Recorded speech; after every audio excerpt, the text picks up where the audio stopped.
Assalamu alaikum Jamo'yal Muslimina wal Muslimat.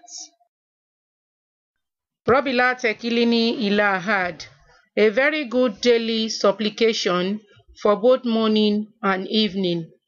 In fact, anytime you remember it. Èyí ni àdúà àárọ̀ àti ìrọ̀lẹ́ tí ó ṣe pàtàkì jùlọ fún ọmọ ènìyàn ní ojoojúmọ́. Rabila Tekilini Ilahad, wala tuawijini Ilahad, waginini ankuli had, ya moilale ilimu istanid, wale ilimu itamid, wa huwa liwaridu lifaridu lisamad, la sharika lahu walad.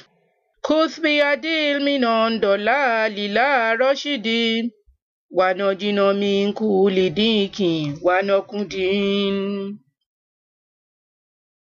Ọlọ́run mi o, má fi mí sábẹ́ ẹnikẹ́ni, má jẹ́ n tọrọ jẹ lọ́wọ́ ẹnikẹ́ni, má jẹ́ n dúró de ènìyàn kí n tó jẹ.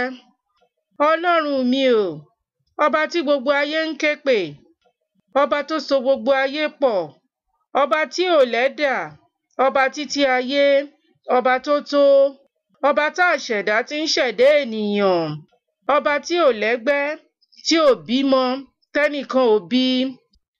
Lé ìmọ̀tara ẹni nìkan jìnnà sí mi, yí àìṣedéédé mi padà sí ọ̀nà òdodo, àti kí o sì tún gbà mí nínú ìdààmú, àti kí o yà mí ya àwọn ohun tí ó lè máa mú mi jìnnà sí ọ.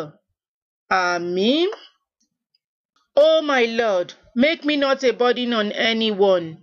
Do not compel me to ask for my need from anyone. Do not make me depend on anyone.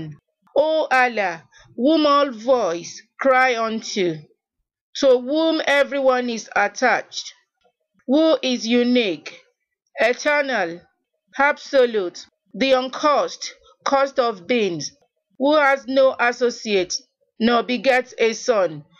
Compel my ego away from my wrongfulness to righteousness, and deliver me from distress, and plot that distance me from thee.